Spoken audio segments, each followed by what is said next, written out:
सरकार ने आयकर में जिस प्रकार से छूट दी है, तो जो सैलरीड क्लास है जो सबसे ज़्यादा प्रभावित होता है इनकम टैक्स से, उसको लगभग 25% तक बचत होने की स्थिति बनती है। एजुकेशन, इनोवेशन, इसके ऊपर बजट में बिल्कुल साइलेंट है बजट। तो मुझे एग्रीकल्चर को लेकर काफ़ी निराशा हुई है। गैस सस्ता होना चाहिए था, खाद्य पदार्थ पे हमारे कोई भी टैक्स नहीं लगने चाहिए थे, ये सब सस्ती होने चाहिए थे। पिछले बजट की तुलना में तो ये बजट अच्छा है, पर जो रास्ते हमें अपना रहे हैं उसको सक्सेस करने के लिए, उसको सफल करने के लिए, वो अभी तक सामने नहीं आए हैं। अगर हम बात करते हैं बजट की, तो इस वर्ष का जो बजट है वो कैसा रहा जानते हैं। इंदौर के कुछ जो अच्छे बिजनेसमैन उद्योगपति हमारे साथ हैं। कोठारी सर हमारे साथ हैं। सर, ये जो बजट आया है इस बार, क्या लगता है आपको, इससे किन लोगों को ज़्यादा फायदा होगा? बजट में इस बार कुछ दिशा बदली है। जो पहली महत्वपूर्ण बात है कि सरकार का पूरा ध्यान इस बजट से ये ग्रीन इकोनॉमी की तरफ जा रहा है। सरकार ग्रीन इकोनॉमी में इस देश को ले जाना चाहती है। जो हमारी परंपरागत स्थिति थी, उस स्थिति को लाना चाह रही है, जो एक बहुत अच्छी बात है। सरकार जो है वो जो परंपरागत खेतियां थी, परंपरागत जो अनाज थे, उन अनाजों को, मोटा अनाज जिसको कहते हैं मिलेट, उनको प्रोत्साहन देने की जब बात कर रही है, तो निश्चित रूप से सरकार एक ग्रीन इकोनॉमी की तरफ जा रही है। दूसरी जो महत्वपूर्ण बात है कि सरकार का इस पूरे बजट में ध्यान छोटे किसानों का, छोटे उद्योगों का और गरीब तबके पे ज़्यादा है। तो ये भी एक अच्छी बात कह सकते हैं, क्योंकि गरीबों का अगर सरकार ध्यान रख रही है, तो जो अभी गैर बराबरी की जो स्थितियां बन रही है, उसमें कहीं सुधार होने की गुंजाइश है। सरकार ने आयकर में जिस प्रकार से छूट दी है, तो जो सैलरीड क्लास है जो सबसे ज़्यादा प्रभावित होता है इनकम टैक्स से, उसको लगभग 25% तक बचत होने की स्थिति बनती है। उसकी जेब में पैसा बचेगा, तो निश्चित रूप से वो बढ़ती महंगाई का सामना अच्छे से कर सकेगा। मध्यम वर्ग को भी इससे थोड़ा सा फायदा मिलेगा। जहाँ तक लघु उद्योगों की बात है, तो सरकार ने इसमें एक बहुत अच्छी बात कर दी है। वो ये है कि लघु उद्योगों को पेमेंट 15 दिन में देना अनिवार्य कर दिया है। अगर 15 दिन में भुगतान नहीं हुआ, पहले भी 45 दिन की बात थी, पर भुगतान नहीं होने पे ऐसा कोई विशेष उसका फर्क नहीं पड़ता था, लेकिन अब 15 दिन में अगर भुगतान नहीं होगा तो वो पैसा असेसमेंट में डिसअलाउ हो जाएगा। तो इससे छोटे उद्योगों को फायदा होगा? इससे छोटे उद्योगों की कार्यशील पूंजी एक प्रकार से डबल हो जाएगी, क्योंकि जो पैसा उनको 30 दिन, 45 दिन, 3 महीना, 6 महीने में मिलता था, अगर वो 15 दिन में मिल जाता है, तो इससे बेहतर कुछ नहीं हो सकता। दूसरा, उन पे जो ब्याज का बोझ पड़ता है उधारी के कारण से, वो ब्याज का बोझ कम होगा। तो इनकी क्रेडिट लाइन में ये एक बहुत बड़ी सहायता होगी।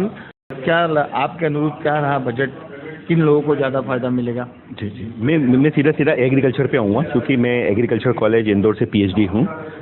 और जैसा कि वित्त मंत्री जी ने बताया कि इस साल के बजट में मोटे अनाज को प्राथमिकता दी जाएगी, जैविक खेती के लिए भी कुछ विशेष प्रावधान करने का उनका चल रहा है। लेकिन जो चीज़ें उन्होंने पिछले बजट में बोली थी, जैसे फार्मर प्रोड्यूसर्स कंपनी के लिए उन्होंने अनुदान की घोषणा करी थी, 2400 करोड़ का अनुदान, उस पर क्या हुआ? मतलब अभी पिछली बातें ही पूरी तरीके से लागू नहीं हो पाई है। और इंदौर एग्रीकल्चर कॉलेज को सेंट्रल एग्रीकल्चर यूनिवर्सिटी बनाने के लिए, जैविक कृषि विश्वविद्यालय बनाने के लिए 500 करोड़ का प्रस्ताव गया है। एग्रीकल्चर मिनिस्टर कमल पटेल के माध्यम से union agriculture minister Narendra Singh ji Tomar को ये प्रस्ताव गया है। तो एग्रीकल्चर एजुकेशन पे जो है बजट में कुछ भी नहीं दिख रहा है। एजुकेशन, इनोवेशन, इसके ऊपर बजट में बिल्कुल साइलेंट है बजट। तो मुझे एग्रीकल्चर को लेकर काफ़ी निराशा हुई है। अच्छा, सरकार बात तो करती है एग्रीकल्चर की कि हमको कृषि को बढ़ावा देना है, छोटे उद्योगों को बढ़ावा देना है, तो ये किस तरह की विसंगतियाँ जो है आई है इसमें? हाँ, देखो, सरकार एक जनरल वे में बोल रही है कि हम 1 करोड़ किसानों को जैविक एग्रीकल्चर से जोड़ेंगे, लेकिन उनके पास में ग्रास रूट लेवल पे कोई ऐसा ठोस प्लान नहीं है अभी इस समय। जैसे एफपीओज और एफपीसीज, जो फार्मर प्रोड्यूसर कंपनी जो कि ग्रामीण क्षेत्र में रजिस्टर्ड होती है, उसके माध्यम से ये काम किया जा सकता था, लेकिन उनकी मॉनिटरिंग नहीं हुई। तो सरकार क्या है कि सरकार के जो पिछले वादे हैं वही पूरे नहीं हो पा रहे हैं और सरकार नए नए वादे ला रही है।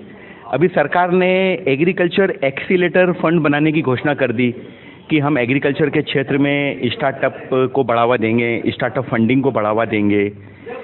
लेकिन अब ये फंड्स कितना रहेगा, कितने करोड़ का फंड्स रहेगा, इसमें एग्रीकल्चर ग्रेजुएट्स को प्राथमिकता दी जाएगी या किसानों को प्राथमिकता दी जाएगी, ये चीज़ें अभी अनक्लियर है। तो सरकार को चीज़ों को पूरी क्लियरिटी के साथ में बताना चाहिए।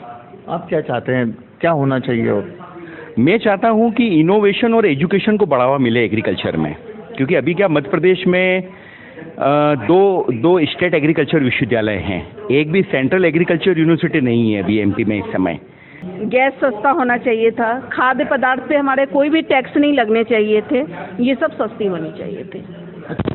जो आपको क्या लगता है कितने लोगों को फ़ायदा होगा? ये जो स्लैब का फ़ायदा होगा, और भी चीज़ें सस्ती हुई है, कुछ चीज़ें महंगी भी हुई है, डायमंड महंगा हुआ है, जैसे कि अब घरेलू उत्पाद, जैसे कि जो घर से बैठ के महिलाएं या एनीथिंग कोई भी मतलब व्यक्ति अगर घर से बैठ के बिजनेस करता, उनके दायरे से देखे तो फ़ायदा है, उनको फ़ायदा है इस बजट से।